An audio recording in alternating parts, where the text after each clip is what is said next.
Bugün neredeyse herkesin ayağında olan bir nesne var. Çoğu zaman varlığını bile fark etmiyoruz. Onu giyiyoruz, çıkarıyoruz, eskidiğinde yenisini alıyoruz. Ama bu nesne, insanlık tarihinin en sessiz tanıklarından biri. Ayakkabı. Ayakkabı sadece bir giyim eşyası mı? Yoksa insanın doğayla, toplumla ve kendi bedeniyle kurduğu ilişkinin bir sonucu mu? Bu belgeselde ayakkabıyı değil, ayakkabının insanı nasıl değiştirdiğini anlamaya çalışacağız. İnsan, var olduğu ilk andan itibaren yürüdü, göç etti, kaçtı, takip etti, avlandı, keşfetti. Ama bütün bunları uzun bir süre çıplak ayakla yaptı. İlk insanlar için ayak, bir sorun değildi. Toprak yumuşaktı, yürüyüş yavaştı, hayat doğaya uyumluydu. Fakat zamanla dünya değişti. İklimler sertleşti, zeminler keskinleşti, mesafeler uzadı ve insan, ilk kez ayaklarını koruma ihtiyacı hissetti. Yaklaşık 40 bin yıl önce, insanlar hayvan derilerini ayaklarına sarmaya başladı. Bu, bir icattan çok bir çözümdü. Estetik yoktu, kimlik yoktu, moda yoktu. Sadece şu soru vardı, yürümeye devam edebilir miyim? Zaman ilerledikçe ayakkabı değişti ve onunla birlikte anlamı da değişmeye başladı. Antik dünyada ayakkabı, artık sadece koruma değildi. Bir ayrım çizgisiydi. Antik Mısır'da çoğu insan çıplak ayakla yürürdü. Ama yöneticiler, rahipler ve soylular sandalet giyerdi. Ayakkabı burada şunu söylüyordu, ben sıradan değilim. Hatta bazı firavun sandaletlerinin tabanında düşman figürleri bulunurdu.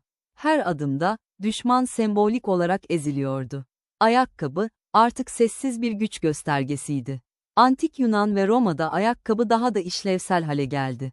Özellikle Roma İmparatorluğunda, Roma lejyonerleri için ayakkabı, hayati bir unsurdu. Kalın tabanlar, metal çiviler, dayanıklı deri. Bu ayakkabılar uzun yürüyüşler için tasarlanmıştı. Çünkü Roma, yürüyerek büyüyen bir imparatorluktu.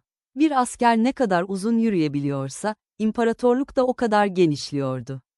Bu noktada ayakkabı, sadece ayağı değil, tarihin yönünü etkiliyordu.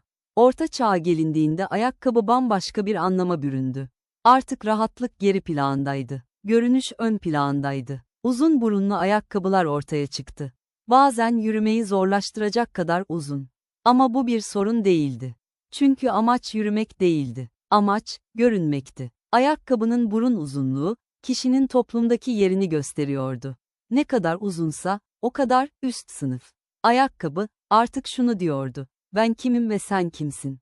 Rönesans döneminde ayakkabı, iktidarın bir parçası haline geldi. Topuklu ayakkabılar ortaya çıktı. Bugün topuklu ayakkabılar genellikle kadınlarla ilişkilendirilir. Ama ilk topuklu ayakkabılar erkekler içindi. Krallar, soylular ve askerler topuk giyiyordu. Topuk, boyu uzatıyor, duruşu değiştiriyor, otorite hissi veriyordu. Ayakkabı artık bedeni bile yeniden şekillendiriyordu. Sanayi devrimi ile birlikte ayakkabı bir kez daha değişti. Artık elde yapılmıyordu. Fabrikalar üretime geçti. Seri üretim başladı. Bu, ayakkabıyı herkes için erişilebilir hale getirdi. Ama aynı zamanda ayakkabıyı bir sistem parçası yaptı. Fabrikada çalışan bir işçi için ayakkabı, rahat olmak zorundaydı. Dayanıklı olmak zorundaydı. Saatlerce ayakta kalmaya izin vermeliydi. Ayakkabı bu noktada, insanı koruyan değil, insanı çalıştıran bir araç haline geldi. Yüzyıla gelindiğinde ayakkabı yeni bir kimlik kazandı. Spor ayakkabılar ortaya çıktı. Önce atletler için, sonra herkes için. Ayakkabı artık hızla, gençlikle, özgürlükle ilişkilendirildi. Markalar doğdu. Logolar önem kazandı. Ayakkabı, bir kimlik beyanına dönüştü. Ayağındaki ayakkabı, hangi müziği dinlediğini, hangi gruba ait olduğunu, nasıl bir hayat istediğini anlatmaya başladı. Bugün milyarlarca ayakkabı üretiliyor. Bazıları hiç giyilmiyor. Bazıları sadece bir fotoğraf için alınıyor. Ayakkabı artık sadece bir ihtiyaç değil, bir mesaj. Ama bu mesajı kim yazıyor? Biz mi ayakkabıyı seçiyoruz, yoksa ayakkabılar mı bizi? Rahat olmayan ayakkabıları neden giyiyoruz? Belirli modeller neden prestij sayılıyor? Ayakkabı gerçekten masum bir nesne mi? Belki de ayakkabı, insanın yeryüzüyle arasına koyduğu ilk mesafeydi. Toprağa doğrudan basmaktan vazgeçtiğimiz an, dünyayla ilişkimizi de değiştirdik.